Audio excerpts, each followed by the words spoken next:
place where real dialogue matters. Make some noise for that sound, man. It is time to take flight with Audio Airstrike. What's up, everybody? I'm Everett, Hall-McNeill, and this is Audio Airstrike, episode 143. Thank you for joining us. Hey, man, we are getting close and close as the days and months go on. And, of course, what's on everybody's mind and what everybody's talking about is the elections. Now, we are strictly speaking from a citizen perspective. And what we're also not going to do is try to tell you who to vote for. What this is about, this topic that we are talking about for this episode of Audio Airstrike is mainly about anxiety from other people's opinion when on the trail to voting. And with me to discuss that, I have a guest at this time. And why don't you introduce yourself, tell people who you are, a little bit about yourself, and, just give them a little tidbit. Yeah. Hey, Everett. Thanks for having me. My name is Albert Qian, last name Qian, always spelling that. I'm out here in California in the San Francisco Bay Area. I work in tech, also run my own company helping people get jobs. And super excited to be here today. We're, I guess, talking about voting in peace, which is a really interesting topic. Yes, absolutely. The first question that I want to touch on is political tribalism. Yeah. For those of you that don't know what political tribalism is regardless of whatever, basically I'm going to say it in terms everybody can understand. No matter what a particular political party does, says, you have a group of people, a group of core people that will stand by that. Mm-hmm. So when you have this stuff happening and going on, it leads to a lot of disconnect. It leads to a lot of resentment, and it leads to people, in the future, not trusting the whole system as a whole. When we look at political tribalism, I think it has devastated the country in a lot of areas more than it has helped. Mm-hmm. I've always said on this show, listening to reply versus listening to understand has been a caveat as well. But also, here's another aspect of that. We are currently in a two-party system still. And these two parties, I'm just speaking for me. I feel like you are caught in between a rock and a hard place, no matter as to what your class is, no matter as to what your race is, no matter as to what your bank account is. You are forced to decide for yourself selfishly rather than for the betterment of the people. And it shouldn't be set up that way. But it is. And that's the sad part about it. That causes people to lose hope in the people that they vote for at times in certain areas. And also the thing that we have to take into account of it is you people got to realize, and I noticed this, your reality of what you face isn't necessarily somebody's other reality. So I'll break it down. Just because you grew up a certain way around certain people, that's not the same reality for somebody else. That's not the same reality for somebody, whether they lived in a $5 million home or they lived in extreme poverty. The reality of the situation is that we have to be careful about becoming so politically tribal that is detrimental. Albert, what are your thoughts on this issue? What are some problems that you have seen with political tribalism? Yeah, I think the first thing that comes to mind when I think about political tribalism is that as humans, we all have this desire to belong, whether it's to be with somebody romantically, whether it's to spend time with family or friends. It's just at the very base of what it is that we humans are. And I think an extension of that is the political landscape that we have today, where people want to firmly stand on one side. They've been made so afraid, be it by the media, by other people, that they want to get on somebody's team, right? Similar to how we root for our sports teams, and they want to hope that that side that they join on is better for the country somehow.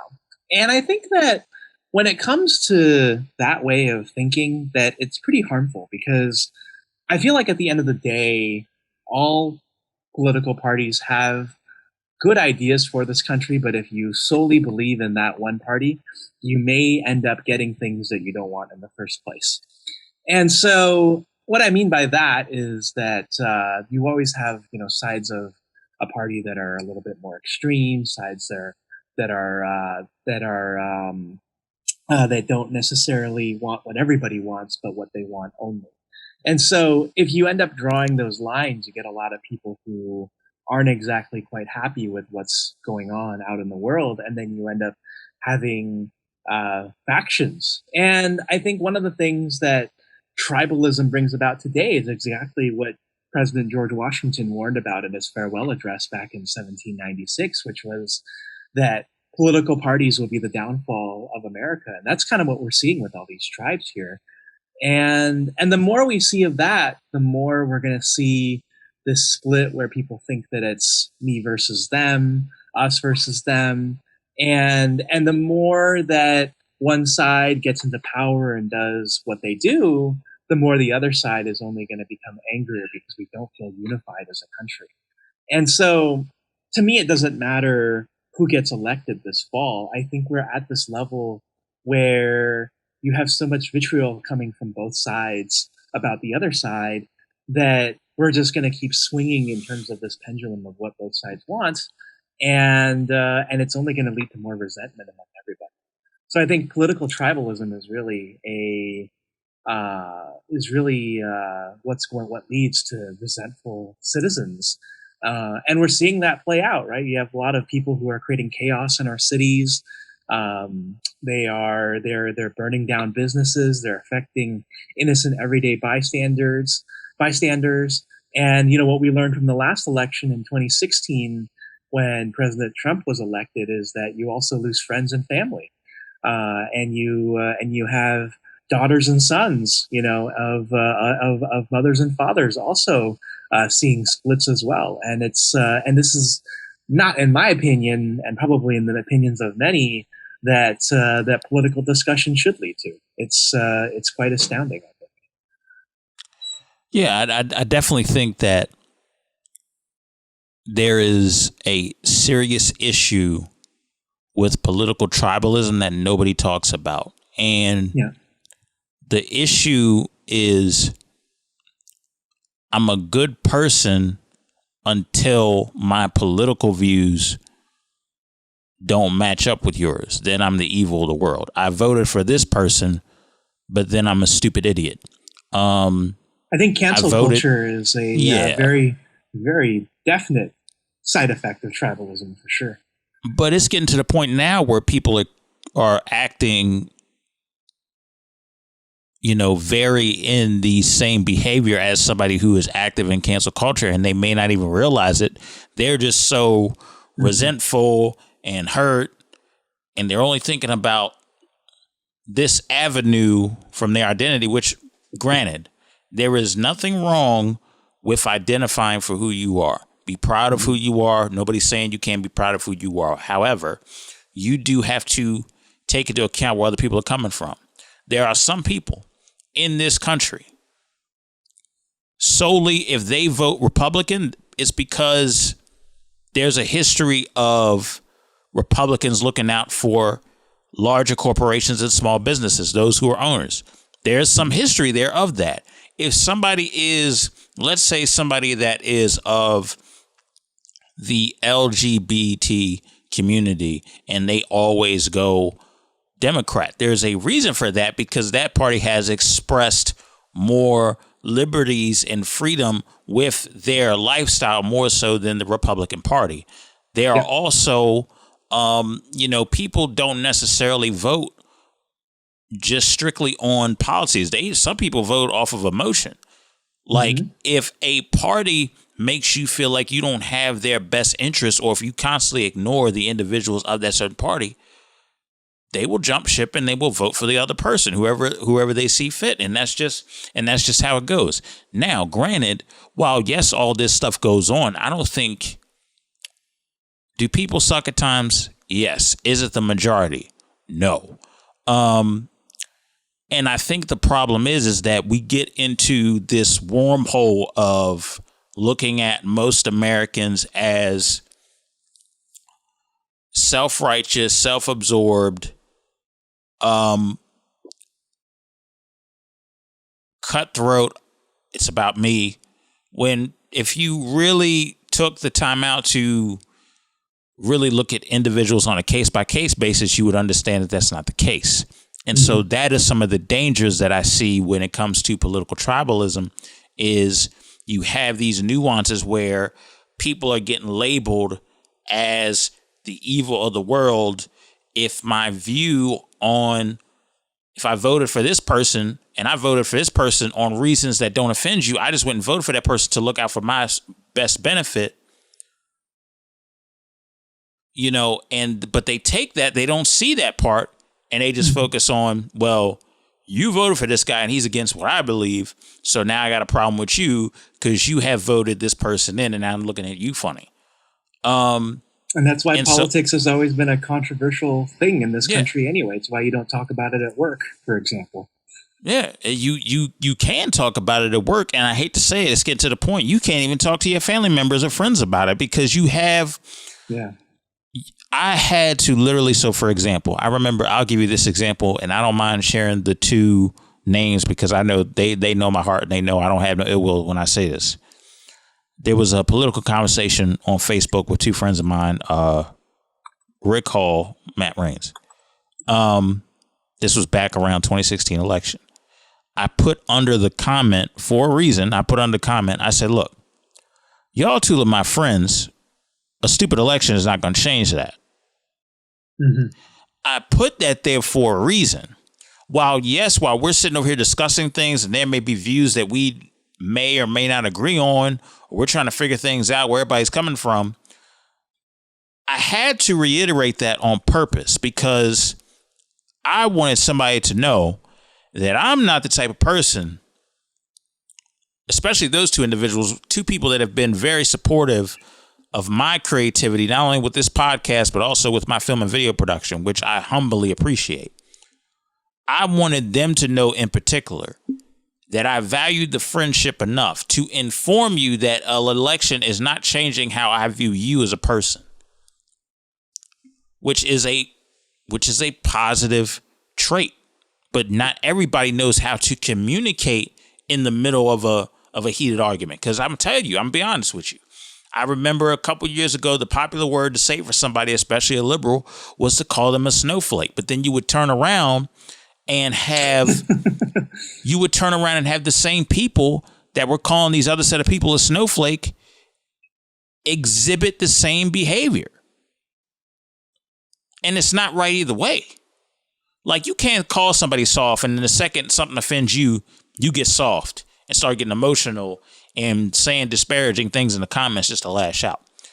You can't sit over there and call somebody a snowflake in that way. So when it comes down to political tribalism, I think it's a problem. I think it's an issue. And I kind of wanted to let you have the floor, and I wanted to let you talk about some of your personal experiences with political tribalism and how it made you feel. Yeah. Just wanted to make sure actually first you could hear me, since I think my computer I can hear you good. Frozen. Oh, okay. So I'll just keep going through this then. So, when it comes to political tribalism, I think about some of the Facebook groups that I've been in. I think Facebook is kind of the center of the universe these days, and we all think about how it's a place for people who either agree with one particular thing in mind. And so I've been in groups that are both conservative and groups that are liberal and even groups that are libertarian.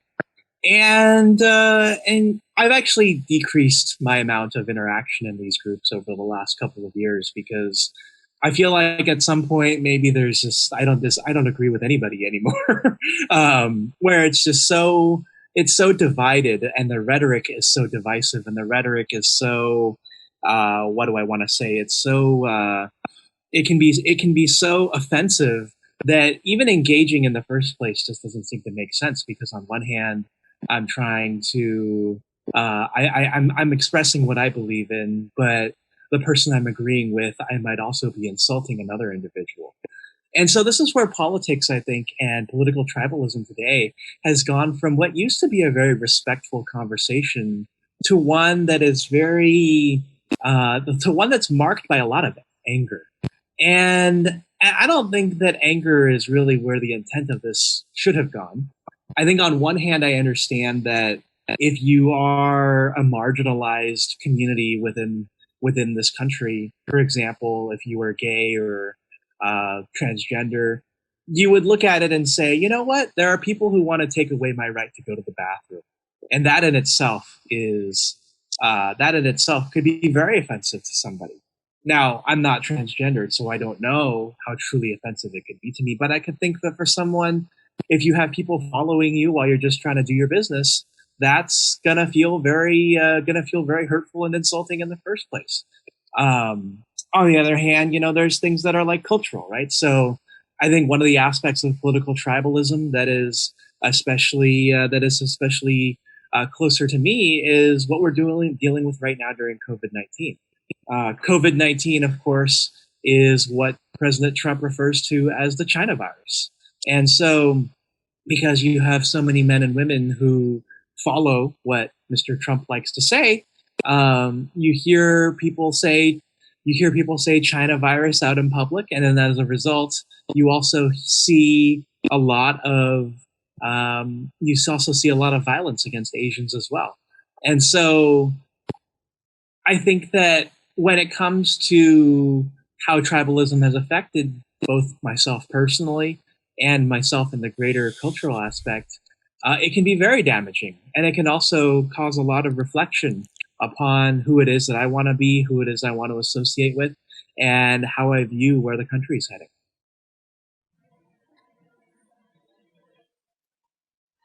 All right, so yeah, I definitely agree with where you're coming from in terms of the level of sheer intensity that is going into this election year, especially with everybody being more divided, I feel like, than ever, especially with everything going on. And then the anxiety of COVID, the anxiety of racial issues still going on. And also on top of that, you add politics into the mix. And you still have a bunch of people that feel either exploited or ignored. Like, it's one of those situations where it's a ticking time bomb waiting to explode at any given moment. And I'm not trying to be doom and gloom, but I'm just calling it for what it is. Like, when I see people being pressured to vote for a specific party.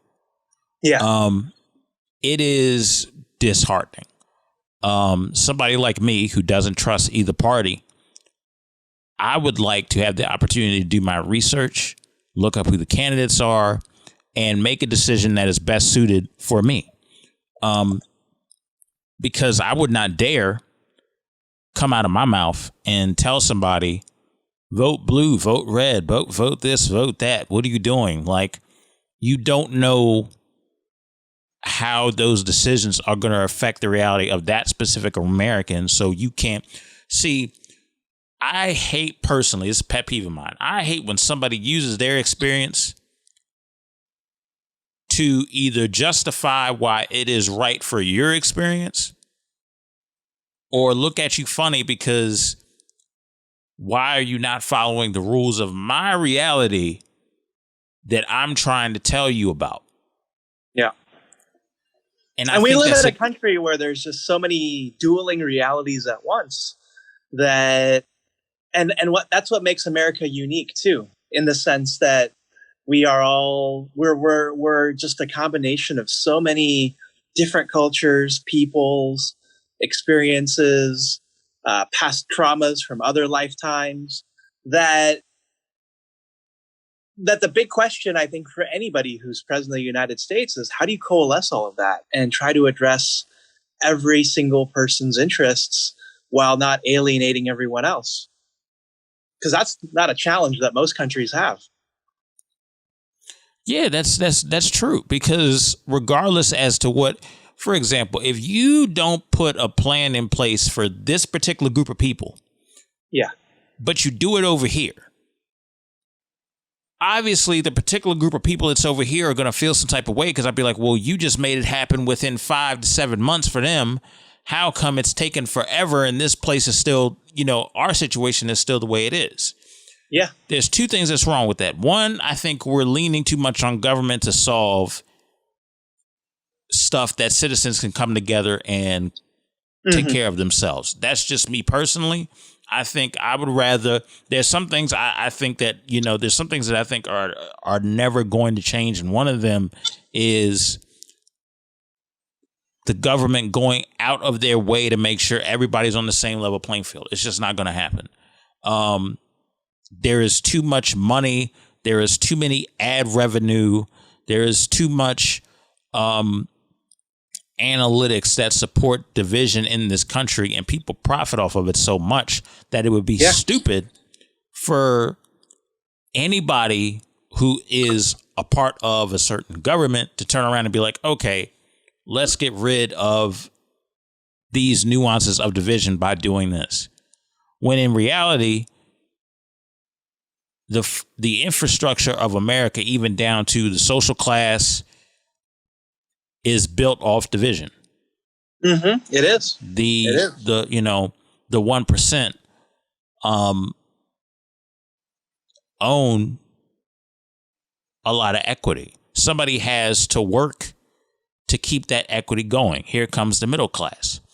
Yep. And to even go further, if you're not willing to do that, here comes the lower class, depending on what situation that you are in.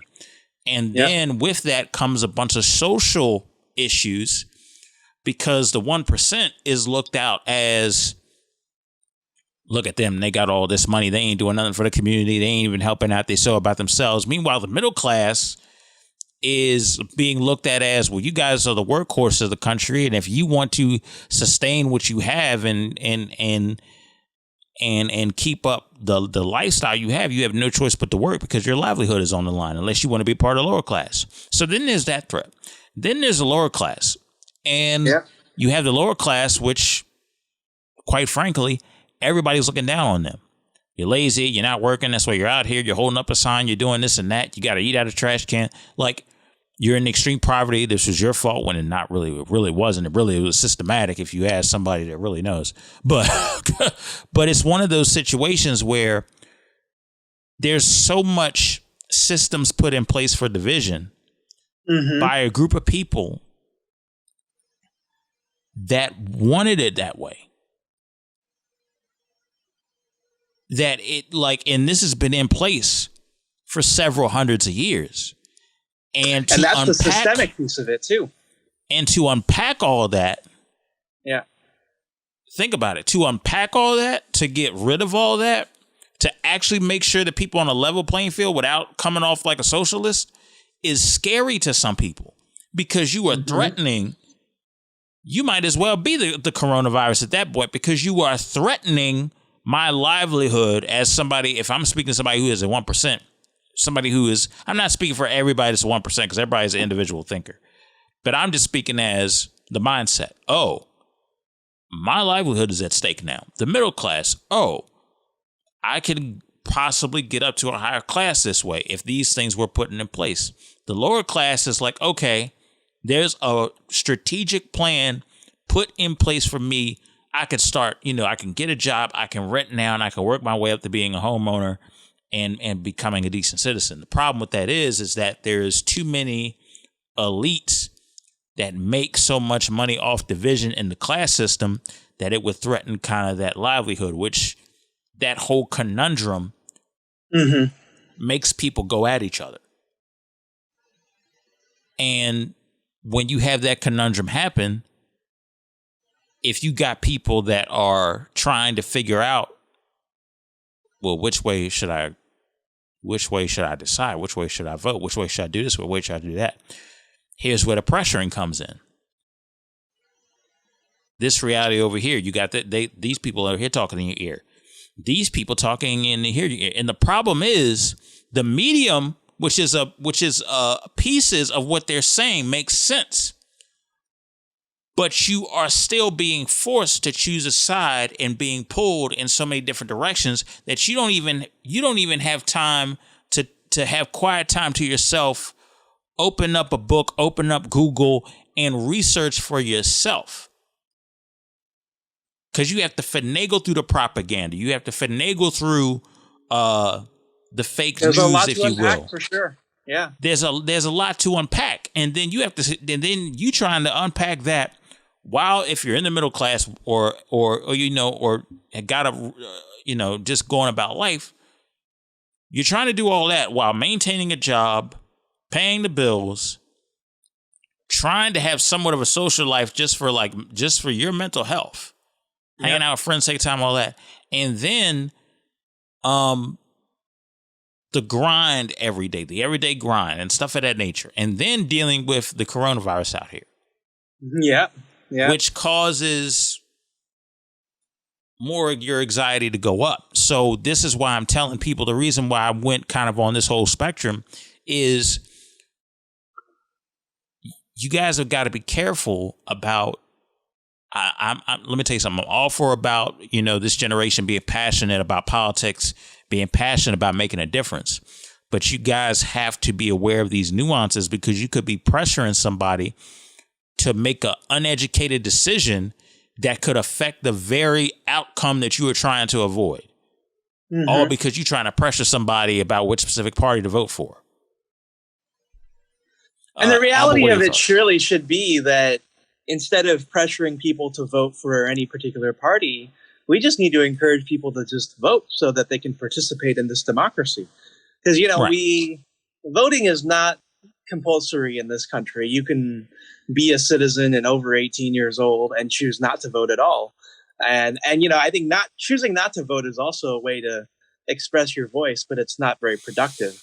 I think the next best thing is to just go to the polls or get an absentee ballot and fill it out. And I think we don't have enough people at that point where we can even say that most of our country participates, right? There's that graphic that goes around that, we had something like 45% not even vote when it was Clinton versus Trump in 2016.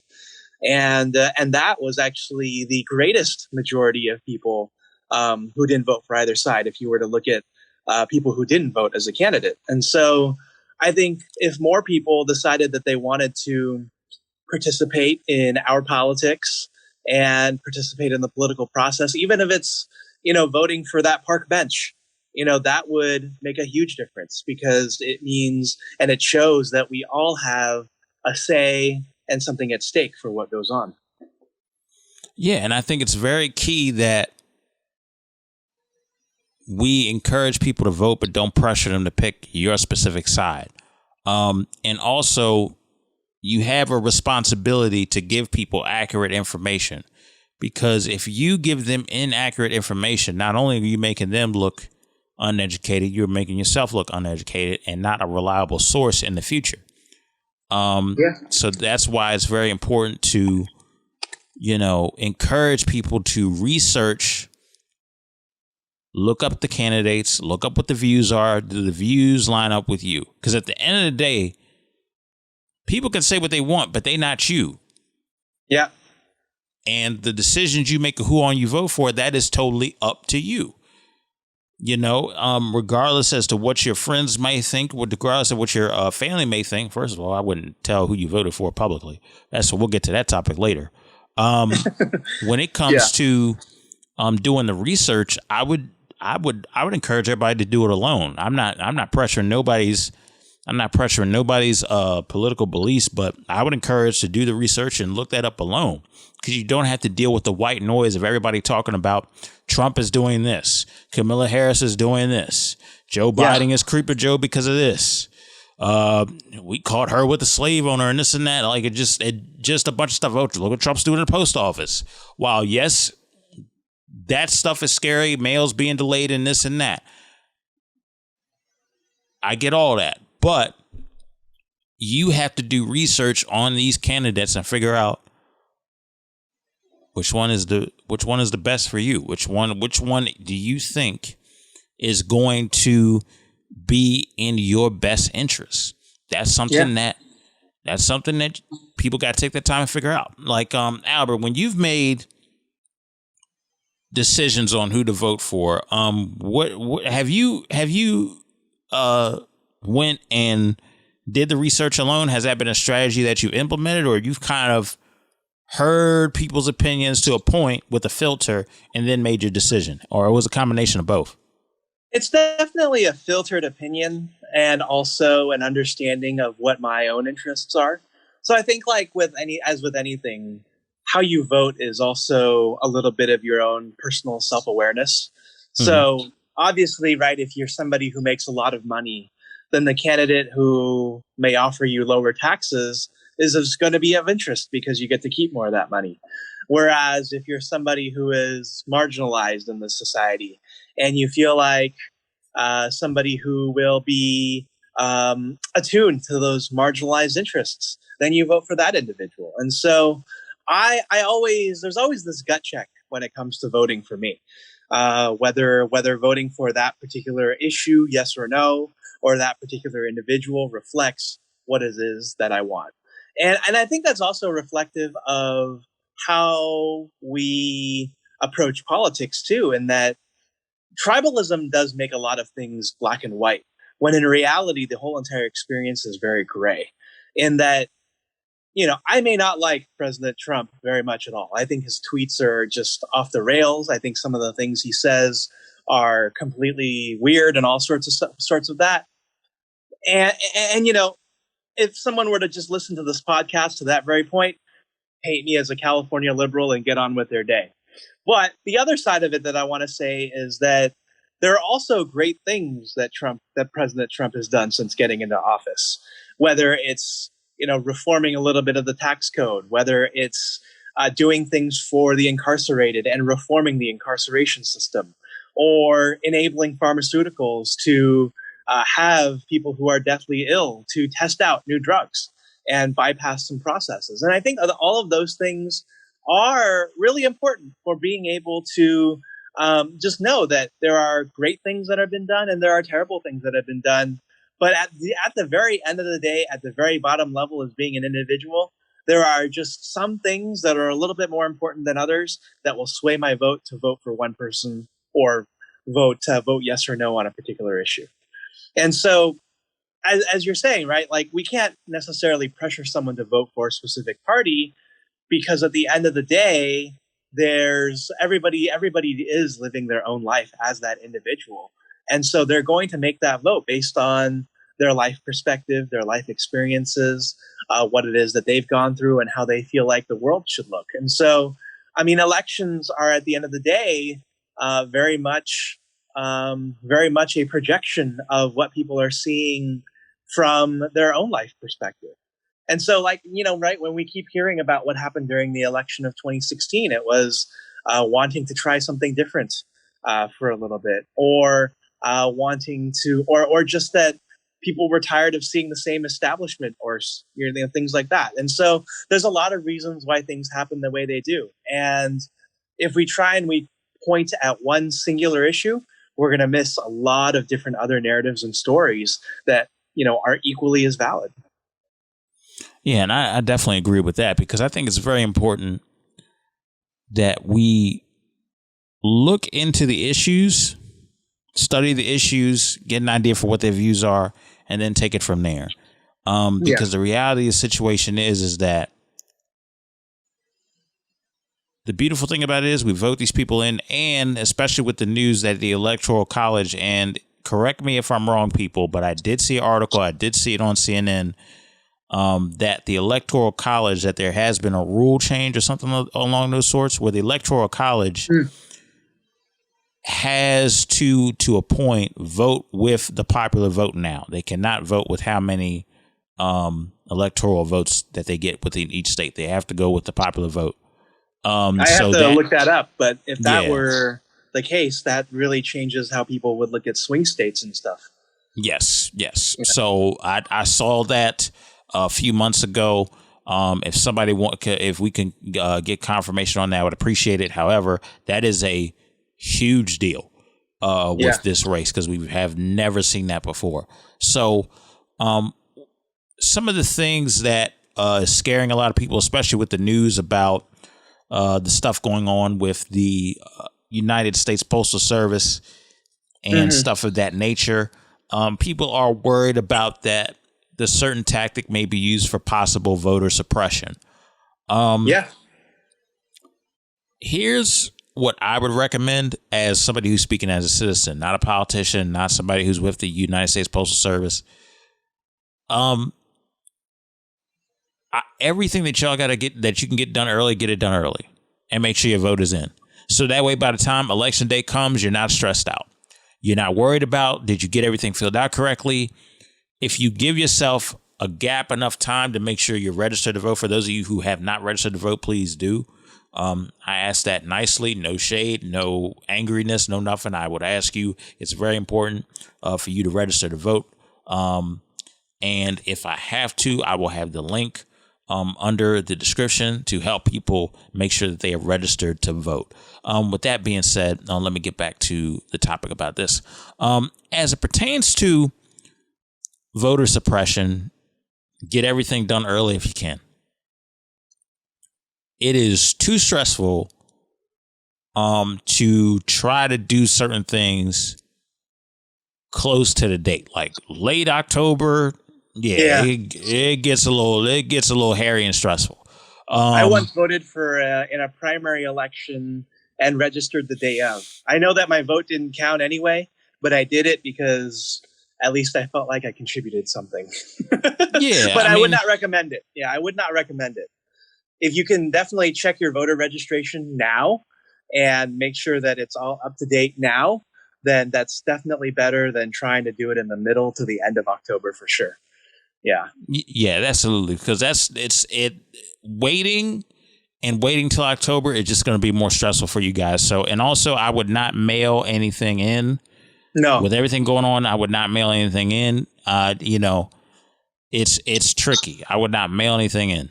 I would. I always drop my ballot off at City Hall and I hand it to somebody and go from there. So, that's the best way. If the polling place you really don't know. If the polling place that you're assigned with, if they have a drop-off bin or if they have somebody there, the proper personnel that takes it, use the drop-off bin or give it to the proper personnel to take your ballot so your ballot can be counted into the 100%.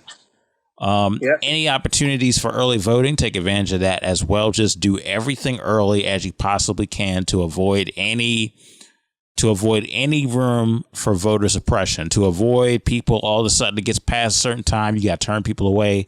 No, make sure your votes are in early so you don't have to deal with that at all. Albert, what are your thoughts on the whole voter suppression issue in the United States Postal Service and stuff in that regard? Yeah, as I saw what Postmaster DeJoy was trying to do, what came to mind for me was wondering, is there anything from a supply chain perspective where we could rent a school bus and get everyone and their ballots to, drop it off at a polling place together or something like that? And it's just interesting to me because I feel like in the United States, voter suppression seems to be the one topic that just comes up again and again and again, right? We have everything from voter ID laws to all these supposed I wouldn't say conspiracies, but supposed concerns for voter fraud and everything in between. And I think the thing that I just wonder about is why can't we make voting more available and accessible to all the people who should have it? Because whether you live out in the countryside and your polling place is supposedly so super far away to something where maybe you're in a city and your polling place is right there, it should be accessible. I'm not saying that people should have the opportunity to vote early and often and multiple times in a way that perpetuates a lot of fraud, but it should just be available. And if you're able to identify someone who is a U.S. citizen, or put somebody in a database, or even heck, make election day a holiday, I think that would make it a lot easier for a lot of people.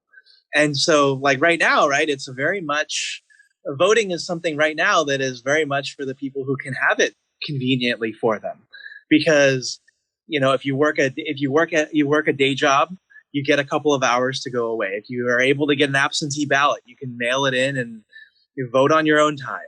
But in some places where you do have people who realize that increased voting volume leads to losses for their party, then there really needs to be questions that are asked. If people are truly afraid of losing their elections, then maybe they need to come up with ideas that don't just serve them, but serve everybody. And this goes for whether, you're a Republican or a Democrat, or, a third party person in this country, in that you have to be able to, in that you have to give citizens the ability to vote where and when they can. And if you think you're going to lose, well, come up with some better ideas and do a better job of listening to understand rather than listening to just hear. Absolutely, I definitely agree. Yeah. When it comes to the whole different ways to vote, I thought to myself, I said, well, would voting online work? But then that'd probably be just more problems and hacking issues and God knows what else. So I don't think voting online would be a good idea for anybody. Yeah, because that could be a potential security issue. I could see that coming a mile a minute. Yeah, I think voting online would definitely invite a lot of cybersecurity challenges. I feel like perhaps on a local level, where you have cities of a certain population, so like a city of less than 50,000, that might work. But on a national level, I think if we go with paper ballots or computerized systems where everything is local, it would work ideal. But if it's a technology that expands that level of accessibility, where signing up for a driver's license automatically registers you to vote, or if you can automatically register 16 or 17-year-olds to vote in a couple of years based on what they do in their civics courses. Those are both very productive things because it gets everybody involved in that democratic process. And I just believe that the more that people vote, the more they understand that they have that stake in their democracy. And when people know that they have ownership of something, they're more likely to care, instead of saying, oh, both parties are the same or nothing's going to change anyway. Because at the end of the day, while everything does exist on a very high level, some things do affect you over time. And if you're not aware of what those things are, it could definitely hit you like a brick wall. Yeah, especially if you're not paying attention to the different practices, especially on the local level. And that's another thing, man. I think people need to pay attention to the primaries a lot more seriously. And I think they need to pay attention to voting on a local level more so as well, because this is the stuff that really hits you in your state. When you're talking about primaries and voting on the local level, like that is going to hit you harder because you're in that state than some of the national rules.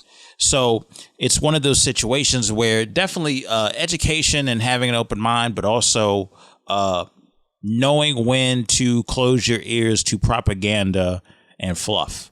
I think that's the happy medium of what's going on. We got through all the topics except for one. And what's your final topic? I just wanted to put this out there about the hashtag Justice for Cannon. So I'm very aware of what happened. First of all, rest in peace to the little boy. And also I want to say condolences to the family, condolences to the friends that he made while his short time here on this earth. But the one thing that I do want to point out is the public that decided to be more outraged that the news didn't make this a more national thing.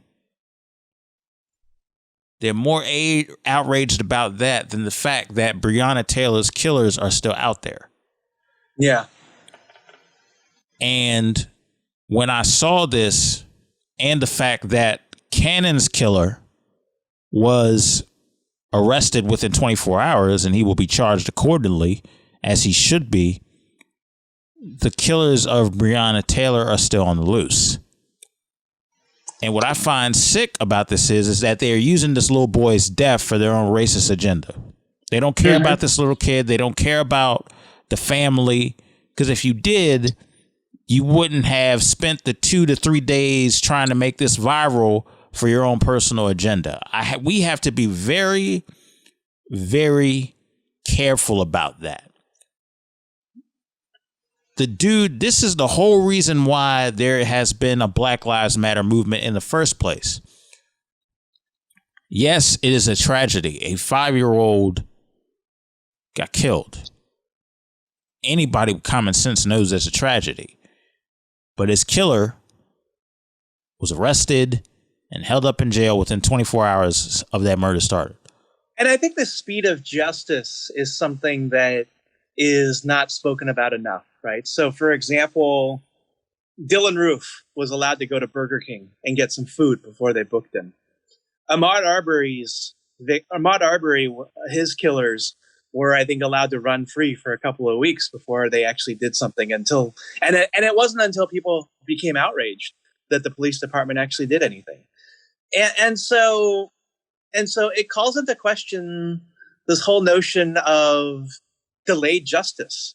It doesn't matter. It's yes, justice at the very end of the day needs to be served, no matter what good or what bad somebody is doing. But the fact that we're still talking about Breonna Taylor months later, and even Oprah is paying for billboards out in Kentucky, and the killer of this particular individual that you just mentioned here was found and booked within within mere hours.